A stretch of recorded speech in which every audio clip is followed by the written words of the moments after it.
ሀገራዊ ምክክር ኮሚሽን ባቀደው መሰረት ስራችን በሚገባ እየተካሄደ ነው። በጠበቅነው ልክ እየሄደ ነው።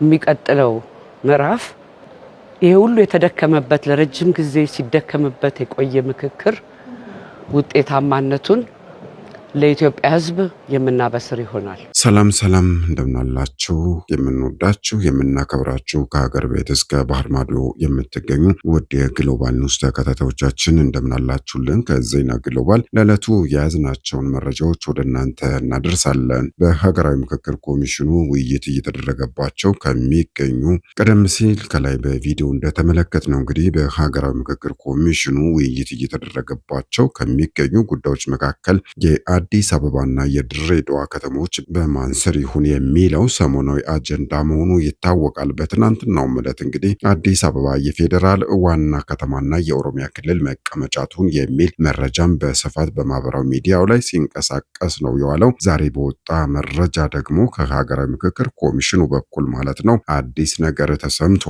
ጉዳዩን በስፋት ይዘነዋል፣ እንነግራችኋለን። እንግዲህ እንደሚታወቀው በ8 አጀንዳ ርዕሰ ጉዳዮች ላይ ሲመካከሩ የቆዩት የአጀንዳ ቡድኖች መግባባት ላይ ስለመድረሳቸው በትናንትናው ዕለት ማለትም ነሐሴ 7 2018 መግለጫ መውጣቱ የሚታወስ ነው። በኮሚሽኑ በኩል ከሁለት ቀናት በፊት ትናንት በወጣ መረጃ ማለት ነው በሰላም ግንባታ፣ በሃይማኖት ጉዳዮች፣ በሙስናና መልካም አስተዳደር እንደዚሁም ደግሞ በመንግስት አደረጃጀትና የፖለቲካ ስራ ሲመካከሩ የነበሩ ቡድኖች እንግዲህ መግባባት ላይ እንደደረሱ መገለጹ የሚታወስ ነው። በዕለቱም እንግዲህ በሀገራዊ ግንባታ፣ በፌዴራል ከተሞች ጉዳይ፣ ተቋማት ግንባታ፣ የህግ የበላይነትና ሰብአዊ መብት፣ ማህበራዊና ኢኮኖሚያዊ ጉዳዮች ላይ ተመካካሪዎች እንግዲህ ስምምነት ላይ ስለመድረሳቸውም የሚታወስ ነው። ከዚሁ ጋር ተያይዞ ታዲያ በተለያዩ የማህበራዊ ሚዲያዎች እንግዲህ ሲገለጽ እንደነበረው በብዙዎች ዘንድ አከራካሪ የሆነው የአዲስ አበባ ጉዳይ የፌዴራል ከተማና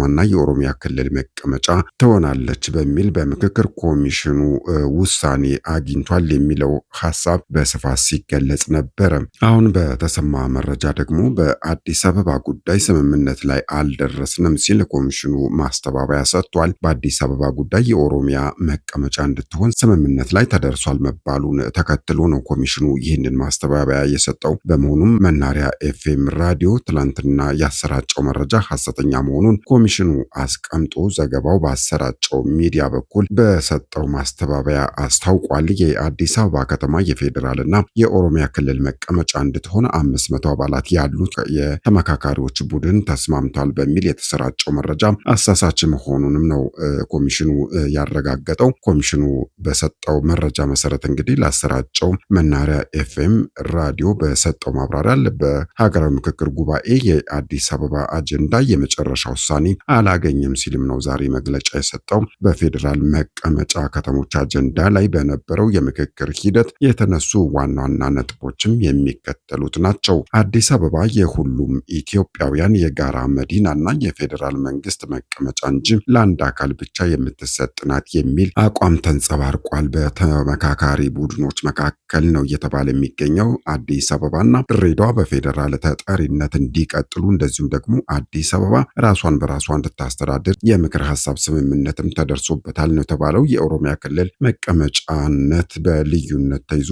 በአስማሚ ቡድኑ በኩል እንግዲህ እንዲታይም ቀደም ሲል ይነሳ የነበረው ልዩ ጥቅም ይኑር የሚለውም ጉዳይ በተመለከተም ደግሞ ይህ ሀረግ ቀርቶ የጋራ ጥቅም እንዲሆንም በሚለው እንዲተካ እየተባለም ነው የሚገኘው። ይህ ሂደት እንግዲህ በ500 ሰዎች የተከናወነ ቢሆንም ጉዳዩ ገና በኮሚቴዎችና በ4000 የምክክር ተሳታፊዎችም በይፋ እስከሚወሰን ድረስ እንግዲህ መጨረሻ ውሳኔ እንዳልተሰጠው ነው የሀገራዊ ምክክር ኮሚሽኑ ያሳወቀው።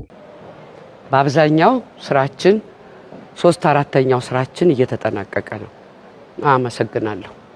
የተከበራችሁ የዜና ግሎባል ተከታታዮቻችን ከዚሁ ጋር ተያይዞም እንግዲህ በአፍሪካ ከአንድ በላይ ዋና ከተማ ያላቸውን ሀገራት እናስታውሳችሁ። ደቡብ አፍሪካ 3 ዋና ዋና ከተሞች አሏት። ፕሪቶሪያ የመንግስት ስራዎችና ሚኒስትሮች የሚሰሩባት የአስተዳደር ከተማ ናት። ሁለተኛዋ የደቡብ አፍሪካ ዋና ከተማ ደግሞ ኬፕ ታውን ስትሆን ፓርላማው የሚገኝበትና ህጎች የሚወጡበት የህግ አውጪ ከተማ ናት። እንደዚሁም ደግሞ ብሉምፎንቴን የተባለችው የደቡብ አፍሪካ ዋና ከተማ የፍትህ ተቋማትና ጠቅላይ ፍርድ ቤት የሚገኙባት ከተማ ናት። እንደዚሁም ደግሞ ሌላኛዋ አፍሪካዊት ሀገር ኢስዋቲኒ ስትሆን ሁለት ዋና ከተሞች እንዳሏትም ነው የሚነገርላት። የመጀመሪያዋ ዋና ከተማ ምባባኔ ስትሆን የመንግስት መስሪያ ቤቶች የሚገኙባት ዋና ከተማ እንደሆነችም ነው የሚነገረው። ሁለተኛዋ ዋና ከተማ ደግሞ ሉባምባ ስትሆን ፓርላማውና የንጉሳዊ ቤተሰብ መኖሪያ የሚገኙባት የኢስዋቲኒ ዋና ከተማ ስለመሆናቸውም ነው የሚነገርላቸው።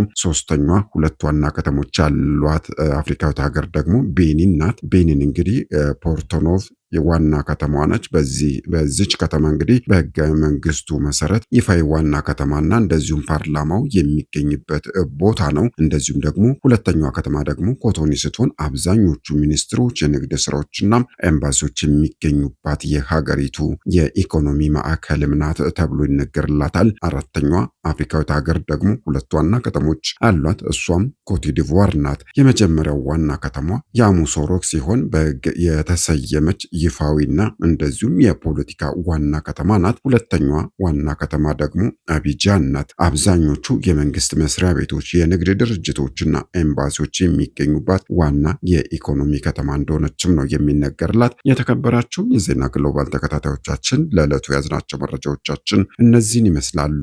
ከዜና ግሎባል ጋር አብራችሁን ስለሆናችሁ ከልብ እናመሰግናለን። ቻናላችንን ላይክ እና ሼር እንደዚሁም አዲስ ከሆናችሁ ደግሞ ሰብስክራይብ በማድረግ ቤተሰብ እንድትሆኑ በአክብሮት እንጋብዛለን። ሰላማችሁ ይብዛልን።